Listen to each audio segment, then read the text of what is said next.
In today's video, pag-usapan natin kung ano nga ba ang mga data entry jobs, ano ang mga requirements, kung para sa iyo o hindi ang pag-online data entry, kung saan nag-a-apply at kung ano-ano pa. Okay? So, isa-isahin po natin 'yan at kung interesado po kayo sa topic natin for today, make sure to watch the whole video and mag-subscribe, click the bell para notified kayo lagi. Okay, so kung ready na kayo, magsimula na tayo as in, now na.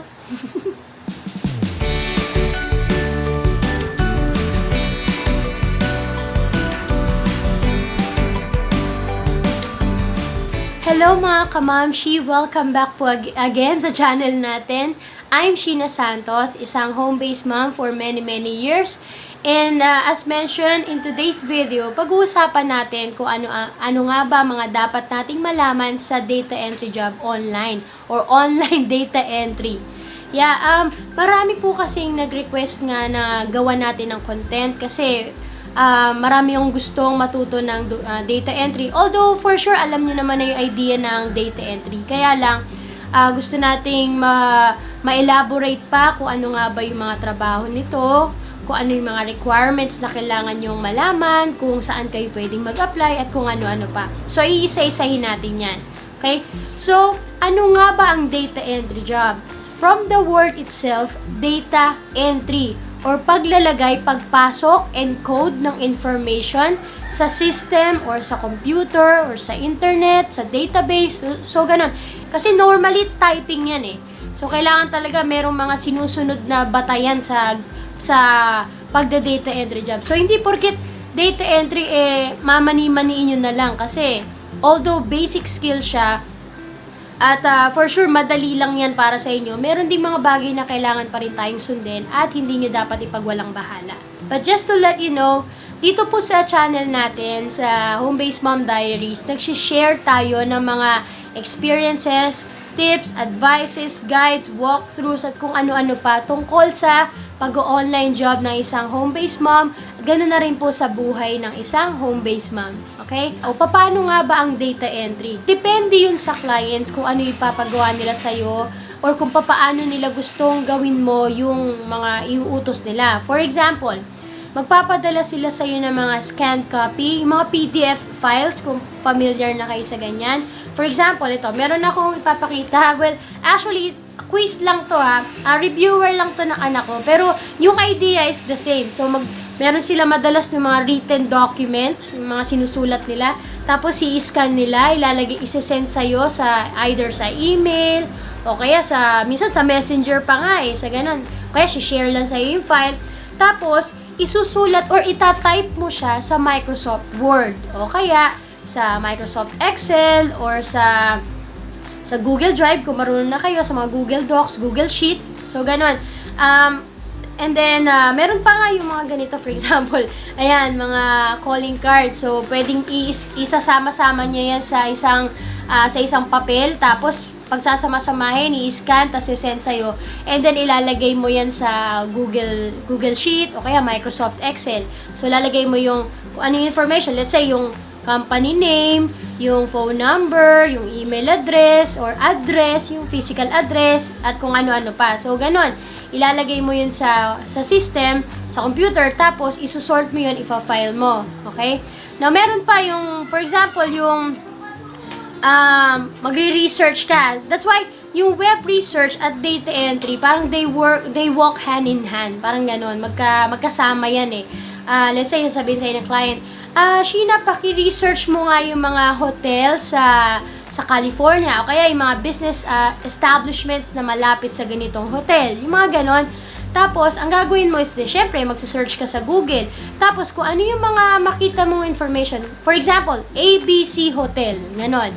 Hanapin mo yung contact person o kaya yung manager, yung kung sino man yung pwedeng makontak doon. Tapos, yung website link, company name, phone number, email address, mailing address, or physical address, at kung ano-ano pa. And then, the same like what I mentioned, ilalagay mo siya sa mga files sa Excel para isi-share mo na lang or isi-send mo sa iyong client. So, ganun yung kung paano yung proseso ng data entry job. Okay? Now, meron pa isang bagay na ginagawa sa data entry. For example, kung narinig nyo na yung transcriptionist job, yun yung makikinig ka ng mga parang voice message o kaya manunood ka ng video, tapos kung ano yung maririnig mo, eksakto, hanggat kaya mo, itatype mo siya. So, meron akong client na gano'n, nagpapadala siya ng mga audio notes. Tapos, ang instruction lang niya is for me to type or to encode it in a notepad. Yun, tapos lalagay ko, tatype ko. Kaya lang, merong instances na talaga, lalo kung hindi kayo ganun ka-familiar sa mga accent nila. For example, yung mga accent sa UK, di ba? Australian, good day, let's have a Barbie. Yung pala, barbecue, ganun. So, kung hindi kayo familiar sa ganyan, it may be time for you to learn or to familiarize yourself sa mga accent. And then, kung talagang hindi nyo magets, ako kasing ginagawa ko, kunwari, kung paano ko siya nirinig, itatype ko. Kunwari, Sheena. Pero ang lagay ko ay Shino. Yung ganon. I-highlight ko ngayon yung mismong tinype ko. And then, kapag tapos ko na yung tinype ko, isi-send ko yung kay client. And then, sasabihin ko, client, in English pero Tagalog ko na lang ulit. Sabihin ko, client, meron ako mga hinighlight dyan na hindi ako sure kung tama yung intindi ko. Can you just check and let me know kung mali ba or ano para maayos ko. Okay, so that's how I understand yung sinabi mo or yung narinig ko sa voice or sa video. Okay, so yun. At least alam niya, di ba, na tinry mo talagang intindihin. Pero as much as possible, yun nga, aralin mo mabuti kung ano yung possible na nakalagay doon sa sentence para mas maganda, para tama. Okay? Now, ano nga ba ang mga requirements bago ka makapag-data entry? Okay? So, ito. Siyempre, kailangan mo ng computer, okay? And reliable internet. Okay? So, sa computer, as much as possible, hindi yung parang naghahang, yung maglalagay ka, bago isang pindot mo, bago lumabas yung kung ano-ano, ang tagal, yung gano'n, di ba? Siyempre, hanggat maaari, convenient yung gamit mo ng computer, okay? Ganon din sa internet. Hindi, lalo na kung sa website ka nagtatype or nag-encode. So, syempre, hindi naman pwede yung konting isa-save mo na lang, biglang naghang pa, patay, di ba? Yung mga ganon. O kaya kailangan lagi ka may backup, may notepad ka, nakalagay doon yung mga kailangan mo ilagay para in case magka-problema, ready ka, di ba? Girl Scout or Boy Scout ka lagi.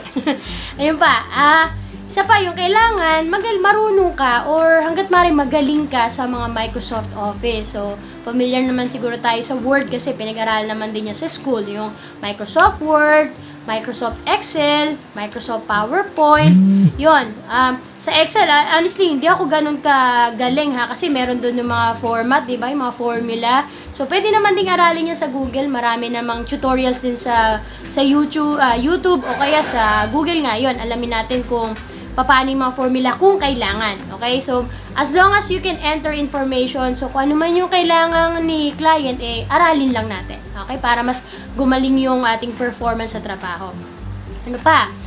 Bukod sa Microsoft Office, it may be time for you to study rin yung Google Drive, yung Google Docs, same with Microsoft Word, Google Sheet, yun yung Excel naman, yung Google Slides for Microsoft PowerPoint. So, same idea, and ang kailangan nyo lang, so, kumbaga, pareho lang siya, pinagka-base nasa online siya, and then, merong way for you to share. So, pakita ko sa inyo yung screen na yan, dito, lalagay ko dyan. So, i-share nyo lang yung kapag tapos nyo na, or kahit hindi pa, pwede nyo na i-share dun sa email address ng client, pwedeng viewable lang niya, or pwedeng mag-comment lang siya, or pwedeng mag-edit siya. So, nasa sa inyo kung paano access ang gusto nyo mangyari dun sa makatatanggap ng access dun sa file. Okay? So, pwede kasing limited, pwedeng full access para pwede siya mag-edit din at the same time. So, pwede kahit hanggang ilang email address yan, ha? Tapos, pwedeng i-share mo lang yung link dun sa client. Ako kasi, 3 yung screen ko dito. Kasi dati, isa lang, medyo hirap ako. And kailangan dun sa trabaho ko ang 3 screens. So, hindi ko naman ina-advise na bumili kayo. Pero actually, pwede rin naman yung second hand lang na monitor or screen. Ikakabit mo yan sa computer mo. Meron setup para dyan Pero yun nga, as much as possible 2 screens para yung itatype mo sa kabila. Ito yung screen ko. Pero isa dito, meron pa akong isa. Tapos yung isa, nandun yung kopyahan ko. Para lipat lang ng mata or kahit na kita mo na agad para mas madaling mag-type. Kasi, yon. Ako, medyo napag-aralan ko na yung hindi ako masyadong tumitingin sa keyboard. Doon na ako nakano. Kasi, sa school namin, napag-aralan ko yung tamang kapa ng keyboard. So, di ko man sinasabi na talagang aralin nyo yan, ha. Basta kailangan nyo lang naman practicein yung sarili nyo na magamay. So, siguro habang tumatagal, habang nagagamay nyo naman yung pagtatype, papapractice nyo na yung tamang paghawak sa keyboard. Okay? Pero yung mas convenient yung dalawang screen. Pero kung hindi naman, pwede naman yung hahatiin mo yung screen. Hindi yung hati na gano'n, ha. Ito, ayan. Yung isang screen dito, yung Word. Yung isa naman, yung kopyahan mo. So, ganun, pwede mo namang i-minimize yung yung mga nakalagay dun sa screen mo. Para convenient. Kasi mahirap yung nasa likod yung kopya. It takes time, okay? Na mapapractice yan. Madali lang yan. Basta, yun nga, practice, familiarity, yun. Ano pa? Di naman talaga kasi kailangan ng sobrang technical skills dyan. Ang kailangan mo lang naman ay matutong mag-type ng mabilis. Talaga, mabilis. Ako, nung nag-i-start ako, napakabagal ko. Tapos, as I learn, as I go on, ayun na, bumibilis-bilis na. And ngayon, actually, medyo bumagal pa ako eh. Kasi ang typing skills ko, nung chinek ko kagabi, kung familiar kayo sa typingtest.com, yun, yung website. Libre yan, pwede kayong mag-practice dyan. Yung pagta-type ng pabilis. At kailangan accurate, ha? Hindi naman pwedeng mabilis, mali-mali ka naman din. So, syempre, sayang din yon. Now, doon sa pagta-type, ang average typing skills, kapag nagsisimula ka, hanggang 50 Pero kapag gumagaling ka na, dapat 60 to 80 words per minute, ha? Nung ako ngayon, nasa 52, 49 to 52, so medyo mabagal pa yon. So, dapat talaga tak, ganun kabilis. Pero hindi naman to typewriter, no? So, syempre, mabilis lang, ganun. Na tama, ha? Pero yung, try nyong i-practice yung hanggang 100 words per minute. So, siguro habang tumatagal ka na, nagagamay mo yan. Sisiw na lang sa iyan. Chika na lang, okay? So, yun. Typingtest.com. And, kung kaya rin, sa pang-practicein nyo yung mga keyboard shortcuts. So, kunwari, Alt-Tab, Control-W, mga ganyan, Control-Alt-Delete para mag-shutdown yung computer. Basta sa mga, lalo sa Microsoft Word, marami silang ganyan. So, mas maganda na magamay nyo yan para hindi na puro mouse, diba? Siyempre, pag mouse, keyboard, mas mabilis yung may mga shortcut. Kaya nga shortcut, diba? Mas pinapabilis niya yung paraan ng kailangan mo. Okay? Yon. Ano pa? Bakit nga ba dapat nag-hire ng data entry? Diba, madali lang naman yung trabaho na yan. Kaya naman na dapat siguro ng client yan, diba? Pero, syempre, kailangan niya ng magde-data entry kasi dahil madali siya, time-consuming naman. So, ang mga client kasi, as much as possible, doon na lang sila magpo-focus sa mga trabaho na mas kailangan ng kanilang atensyon. For example, kung a-attend sila ng mga business meetings, seminars, gawa ng mga e-book, social media presence. So, maraming mga bagay na mas kailangan nilang harapin kesa mag-type. Kasi syempre, ubos oras din yan. Diba? So, kumbaga, ipasa mo na lang sa mas makakagawa ng mabilis at makakapag-focus siya sa ibang mga bagay na kailangan niyang gawin, di ba? At the same time, makakatulong pa siya dahil nagkakaroon ng trabaho yung isang tao na matutulungan din siya. Alright? So, yun ang pinaka-main role natin. Kaya malaking bagay din ang pagde-data entry na hindi nyo dapat iwalang bahala. Bakit nga ba hindi para sa iba yung data entry? Una, kasi sa totoo lang boring siya. So, bakit ko nasabing boring? Kasi, wala, puro type lang gagawin mo dyan eh. Type. Tapos, ganun. Puro ganun lang. Lalo kung araw-araw mong gagawin, paulit-ulit. Merong mga chance na paulit-ulit halos yung ginagawa mong trabaho. Unlike kung may researching na kasama. Pero, syempre, maboboard ka pa rin. So, yun. Kung ganung tipo kayo ng tao, hindi ito para sa'yo. Okay? Ano pa? No promotion or no room for growth. Sa tingin ko ganun. Kasi, hindi ko alam kung anong promotion pa ang pwede kung type ka ng type at halos na-hit mo na yung 100 words per minute. Unless gusto kang bigyan ng client mo ng mataas-taas na sweldo dahil matagal na rin ginagawa yun, magdagdag ka pa ng mga skills, okay? Para maging VA ka or madagdagan na ibang trabaho yung ginagawa mo. Pero most likely, magiging virtual assistant ka pag nagdagdag ka ng mga skills. Okay? Now, mababa ang sweldo. So, as mentioned, ang sweldo ng data entry, ako nga, na nag-start ako, $1 lang eh. Pero pinatos ko na, pinatos talaga. No? Kasi nga, ang habol ko nun talaga is for experience. So, and for good feedback, yung positive feedback. And sa ngayon kasi, ang pinaka-accepted na rate is around $3 to $5. So, meron pa nga, mas matataas pa dyan kung experience data entry ka na gumagawa ng data entry. Kung experience ka na, nabubulol na naman ako. Ayun. Pero meron ako mga nakikita dun sa ibang website na ang offer ay nasa $2 lang pababa. So, syempre, hanggat maaari, mas mataas yun. Pero kung yun nga, kung ang goal nyo lang is to have an experience, pwede na rin yun, pansimula nyo. Okay? So, but then it's up to you kung iti-take nyo yun or hindi. Okay?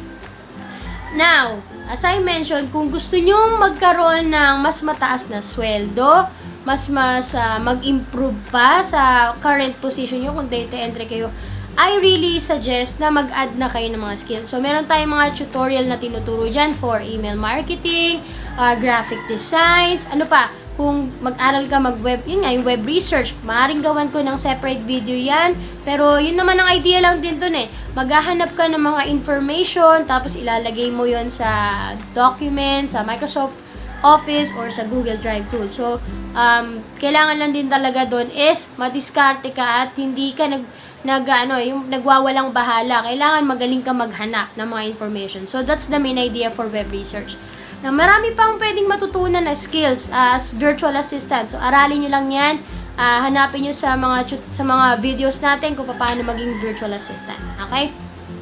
Now, bakit ka naman dapat mag-data entry? Okay, lalo na yung mga nagme-message sa akin na mga single moms or mga mommy na gusto magsimula mag-online para maalagaan yung mga anak nila. So, pwede rin naman sa atin to. Okay? Pwede rin sa kahit kanino. Wala tong age requirement, wala tong kahit hindi ka tapos ng pag-aaral, kahit high school graduate ka lang. Pero merong mga companies or merong mga clients na nagre-require ng ganun. Pero normally hindi kasi ang data entry kasi hanggat naiintindihan mo naman yung mga information na gagawin mo, yung mga itatype mo, hanggat nakakapagbasa ka, nakakaintindi ka, mabilis ka mag-type, yun lang naman yun eh. Okay? And dapat magaling ka mag-sort ng mga files, di ba? Hindi yung kung saan-saan mo pinagsasave yung mga ginagawa mo. Okay? Now, bakit ka nga ba naandalkal ko talaga? Bakit nga ba mag-data entry? Kasi madali lang siya. Hindi mo kailangan ng course para dyan. Hindi mo kailangan ng sobrang training. Kesyo, matataas na skills. Hindi. Napakadali lang niya. As long as you understand and you type fast. Okay yun. Saan nga ba mga websites tayo maaaring mag-apply ng data entry? Okay, so actually, napakarami pong websites. Halos lahat yata ng mga portals na about sa mga pag-online job, meron data entry. Pero ilan sa mga ito, yung, for example, yung onlinejobs.ph. So, kung familiar po kayo, ayan, papakita yung screen ko para makita nyo siya, para magkaroon kayo ng idea. So, yan. Nag-type lang ako dito sa job title ng data entry, tapos yun na, lumabas na nga yung mga available jobs. So, ano ba yung ma-advise ko dito?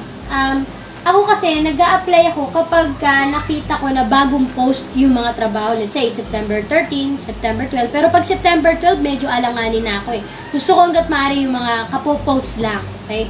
Lalo nung dati sa Upwork, meron nung posted 20 minutes ago. As in, fresh na fresh pa siya. Yun, nag-ano na ako, nakikipag-unahan talaga ako sa pagtatype. Kaya lang ngayon, medyo mahigpit na sa Upwork eh. May mga, di ba, may mga bayad na yung mga connect. So, yan. So, onlinejobs.ph. Tapos, tignan nyo rin kung may, ayan, for example ito. Tignan nyo rin kung magkano yung sahod, kung pabor sa inyo or hindi. Yan. Okay, nagbukas tayo ng example ng data entry job. And mga kailangan, for a young, high-energy tech startup here in New York City. Yan. Kaya lang dito sa, naku na, out ko. Wait lang. Sa onlinejobs.ph, parang hindi ko nakikita kung verified payment method na yung yung client. Kasi sa Upwork, ito, i-open natin. Talaga. Sa Upwork.com kasi,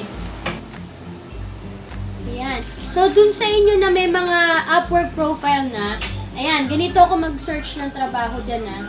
Ayan, yung nakalagay, posted 15 hours ago. So, pwede na. Tapos, makikita mo, proposals 10 to 15. I believe ang intindi ko dyan is mga nasa 15 or 10 to 15 na yung nag-a-apply. Kung tama ako Pero kung hindi, yun, i-check nyo na lang din sa Google. Pero inaintindi ko. Now, dito, naka-indicate na payment verified na siya. So, ibig sabihin, may proof na siya na nagbabayad siya sa mga client. Kasi merong mga scammer din na client So, ingat din kayo dyan. Lalo na yung kapag yung matagal na siyang nag-open ng account sa Upwork. Pero, sa tagal na yun at sa dami niya ng pinopost, wala pa siyang verified payment method. Doon ako nag-a-apply kasi may tendency hindi ka mabayaran. Tapos, meron din. So, onlinejobs.ph, Upwork, kung meron na kayong Upwork profile. Kasi medyo mahirap ma-approve ngayon dyan Madalas na rin na-reject So, yun. Merong mga video tutorials para dyan. So, nag-send ako ng message or nag-post ako ng message sa Facebook page natin about dun sa Upwork na nare-reject. So, basahin nyo na lang yan para mas maintindihan nyo, magkaroon kayo ng idea about doon. Oh. Sige, sabihin mo kay Daddy, kay Lorenzo. Dali Yan, sampa, sa Fiverr.com, yan, try nyo din. Kasi nung chinek ko, marami rin palang nagpo-post ng mga data entry. Maraming nag-o-offer din dyan at meron nung, let's say, ayan, meron na siyang order, 7. Tapos meron, ito, isa nagawa, 122. Pero yan, part ng pagiging VA niya. Pero ino-offer niya yung data entry as another gig. Ayan, meron pa. I will do the Excel data entry and web research. At marami pa pong iba. So, I think na-cover naman natin ng lahat, halos ng about sa data entry. Kung meron kayong, kung sa tingin nyo ay meron pa tayong dapat na idagdag yan. Teka, para makita nyo na nagpapasubscribe tayo dito, di ba? Anyway, kung meron kayong mga bagay na gustong idagdag about sa data entry, just comment down below, dyan sa ilalim ng video. And kung nagustuhan nyo or hindi, kung meron pa kayong gustong i-share, please, just message me anytime. Comment kayo, like and share and subscribe po sa ating video. And I'll be seeing you in our next one. Thank you for watching again, mga ka-momshi and mga ka-home-based dad. Have a great day. Bye-bye!